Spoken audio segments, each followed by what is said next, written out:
Bonsoir. Mon nom est Jean Meyer et il y a 37 ans, j'ai été conçu à l'hôpital Necker d'un don anonyme de sperme. Et je suis d'ailleurs pas le seul. Ce mode de conception a aidé de nombreux couples stériles. On lui doit près de 80 000 naissances depuis la fin des années 70, soit grosso modo 1 sur 300. Ce qui veut dire que statistiquement ce soir, parmi vous, il y a entre 2 à 3 personnes qui auraient aussi bénéficié d'un don anonyme de sperme. Et cela sans le savoir. Elle l'ignore encore, parce qu'on estime que, grosso modo, moins de 10% des enfants issus d'une insémination artificielle avec donneur en auraient été informés. Ce qui veut dire que non seulement ils ne connaissent pas leur père biologique, mais en plus ils sont au cœur et au centre d'un secret familial. Et ça peut être n'importe qui.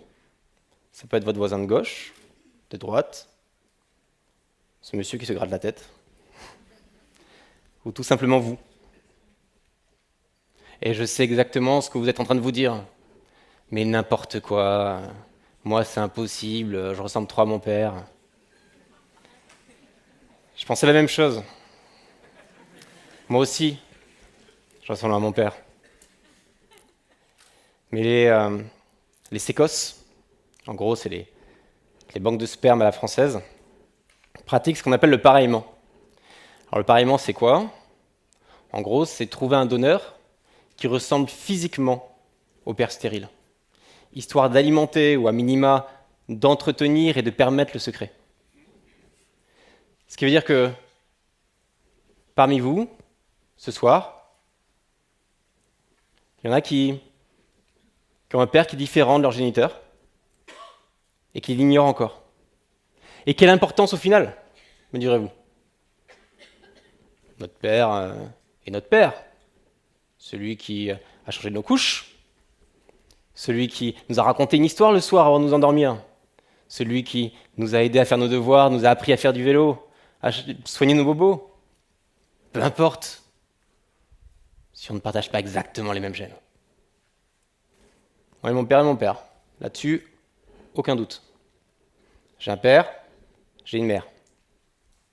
Mais j'ai aussi un géniteur. Et je sais aujourd'hui que ma conscience, ma personnalité, mon comportement ont aussi été façonnés par mon code génétique. Croire que nous sommes des feuilles blanches à la naissance est un leurre. Tous les parents qui ont eu plus d'un enfant ici ce soir vous le diront. On est avec des personnalités différentes, des comportements différents, des préférences sexuelles différentes, des différences qui sont perceptibles déjà in utero. Alors en effet, notre éducation, notre environnement, ont fait de nous les êtres humains que nous sommes. Mais pas seulement.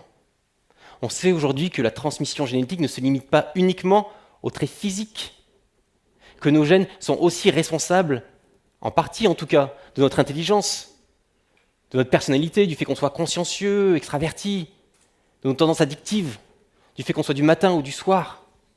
Et via l'épigénétique, on sait aussi que les traumatismes peuvent être parfois transgénérationnels, que la blessure psychologique de grand-papy peut, à notre insu, affecter aussi notre personnalité.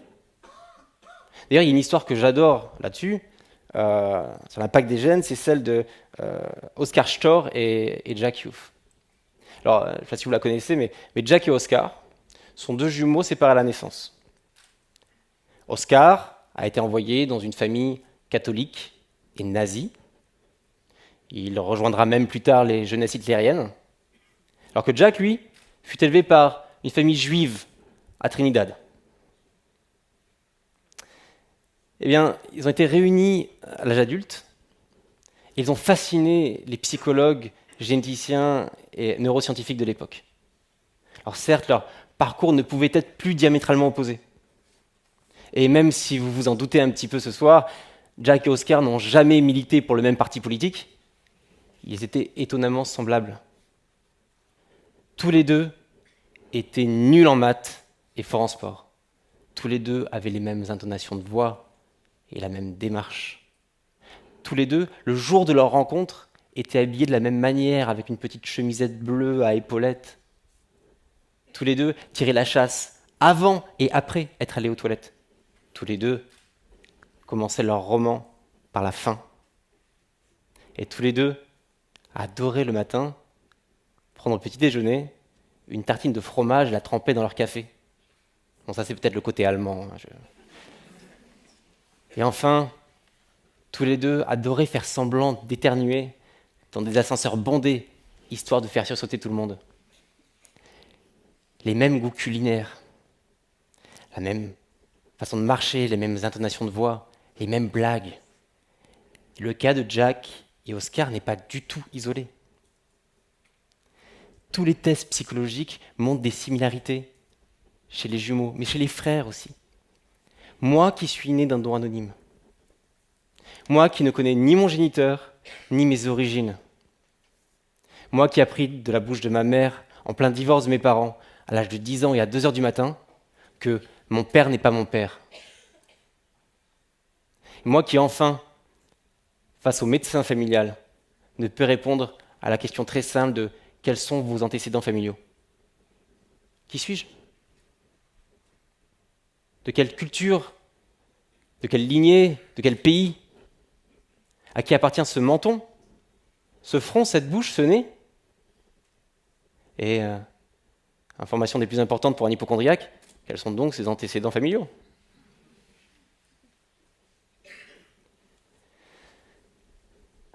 J'ai eu besoin de savoir. J'ai voulu savoir. Et le jour où ma mère m'a annoncé la vérité sur ma conception. Et ce besoin est devenu encore plus prégnant le jour où moi-même je suis devenu papa. Alors, avec l'arrivée des tests ADN récréatifs qu'on peut acheter pour quelques dizaines de dollars sur Internet, aujourd'hui je me suis jeté sur l'occasion. Et j'ai envoyé un petit peu de salive à une entreprise privée américaine, en espérant pouvoir peut-être trouver un demi-frère ou une demi-sœur, peut-être un cousin, j'en sais rien. 3 mois plus tard, je recevais mes résultats. Et ces sites sont plutôt bien faits, hein, sans vouloir en faire la promotion. Non seulement ils vont vous montrer une origine géographique de vos origines, hein, nord de l'Europe, bassin méditerranéen, etc. Mais en plus, ils vont vous mettre en relation avec les autres utilisateurs du site qui partagent, qui vous sont connectés génétiquement en fait. Moi qui ai grandi fils unique et qui ai toujours rêvé d'avoir une fratrie biologique, je me suis jeté sur ces résultats. Et malheureusement, pas de demi-frère, pas de demi-sœur, pas non plus de cousin germain, et encore moins de géniteur. Mon match ADN, mon parent génétique le plus proche, était une vieille dame de 75 ans du Connecticut aux États-Unis, avec qui je partageais 0,6% d'ADN. J'étais un peu déçu. En fait, la recherche de son géniteur, c'est un peu comme le loto. On sait que les chances sont faibles, mais on y croit toujours un petit peu. Alors, pour comprendre ces résultats et pour savoir aussi si la loi un jour en France allait changer, j'ai décidé de rejoindre une association qui regroupe les adultes issus du don anonyme de sperme. Et j'ai appris beaucoup de choses. Déjà d'une, que je n'étais pas tout seul dans cette quête de la recherche de soi. Et de deux, que 0,6%, c'était pas mal en fait. Et ça pouvait même me mener avec beaucoup de chance à mon géniteur. Alors on a cherché ensemble. Et s'en est suivi une enquête biologique et généalogique de plusieurs jours. Et je peux vous dire qu'en moins de 48 heures, j'avais retrouvé mon arrière-grand-père paternel biologique. Grâce, entre autres, aux archives d'Ellis Island.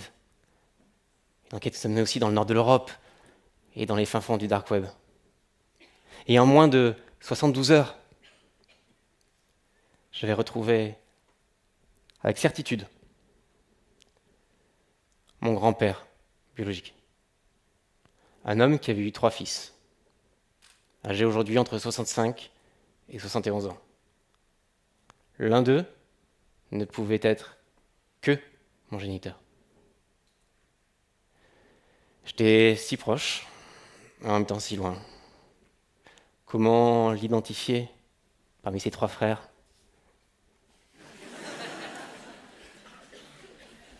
Et même si j'y arrivais, comment le contacter? Aucun d'entre eux n'avait une adresse email ou n'était même sur les réseaux sociaux. Et puis quel mot utiliser? Salut, voilà, je sais qu'il y a 37 ans, grosso modo, hein, tu as dû faire un test anonyme. Bah tu vois, c'est pas si anonyme que ça. Alors du coup, j'ai préféré essayer de contacter leurs enfants, qui étaient peut-être plus proches, avaient le même âge que moi. Et j'ai cherché donc quelqu'un avec le même patronyme sur les réseaux sociaux et qui me ressemblait un petit peu. Et j'ai trouvé quelqu'un, appelons-le Nicolas pour préserver son anonymat ce soir. Et donc je l'ai contacté d'une manière très simple, je lui ai dit bonjour Nicolas, je m'appelle Jean et je pense que nous avons le même grand-père biologique. Autant vous dire que c'est pas le genre de message qui laisse complètement indifférent, mais c'est pas forcément le genre de message auquel on répond. Et j'ai eu beaucoup de chance, parce qu'il m'a répondu. On s'est vite appelé, je lui ai d'abord expliqué que non, papy n'avait pas trompé mamie, et on a un petit peu... j'ai détaillé mon histoire. Et ensuite, il m'a expliqué qu'il était un petit peu étonné parce que bon, son père lui avait jamais parlé d'un don et qu'il était donc possible que ses oncles l'aient fait. Et il a quand même voulu savoir, donc il a fait un test ADN. Et 3 mois plus tard, lui aussi recevait ses résultats sur le même site. Et mon parent génétique le plus proche est soudainement passé de 0,6%, cette vieille dame dans le Connecticut, que je remercie encore, à 30%, mon demi-frère. J'avais maintenant un demi-frère et même une demi-sœur. Moi qui ai grandi fils unique. Le week-end suivant, il en parlait à sa mère, à sa sœur, à son père, leur nom de famille. Autant vous dire que la surprise fut grande. Mais en dehors de Nicolas, avec qui j'avais longuement discuté au téléphone, aucun d'entre eux ne souhaitait ni me rencontrer ni me parler. Et c'est un peu décevant, certes. Mais c'est pas très grave. Parce que maintenant, j'avais un nom, j'avais un pays d'origine, c'est pas la France. J'avais une culture, j'avais une histoire. Et j'avais finalement ces antécédents familiaux que je cherchais tant. Et puis, l'information la plus importante, je sais que mon géniteur, à 70 ans, il a toujours ses cheveux. Quelques semaines plus tard, je rencontrais pour la première fois de ma vie mon demi-frère, Nicolas. Mais il n'était pas venu seul. Il était venu avec son fils, avec sa femme, mais aussi avec sa sœur, et sa mère, et son père. Et non seulement, après le choc de l'annonce, ils avaient souhaité me rencontrer, mais en plus, ils étaient venus avec des photos, des écrits, des histoires. Une famille adorable, unie. On est resté en contact et on compte se voir souvent. J'aimerais d'ailleurs leur présenter mon fils. Les sentiments que j'ai ressentis à ce moment-là sont absolument indescriptibles. C'est unique, ça appartient à la team et j'aurais du mal à les retranscrire ce soir. Par contre, que les choses soient bien claires. Je ne cherchais pas un père. Je cherchais mes origines et je les ai trouvées. Mon père est mon père. Et cette évidence est devenue beaucoup plus facile à embrasser après cette découverte. J'ai un père, j'ai une mère, mais maintenant j'ai une histoire un petit peu plus complète grâce à mon géniteur. J'ai été conçu et construit par 3 personnes. Et ce soir, je veux les remercier. En tant qu'être humain, on a tendance à se fabriquer des cases dans lesquelles tout ranger, tout simplifier. Mais la vie, c'est pas simple. C'est un gros bordel. Et pour des dizaines de milliers de Français, dont vous faites peut-être partie sans même le savoir. C'est beaucoup plus compliqué que ça. C'est décalé.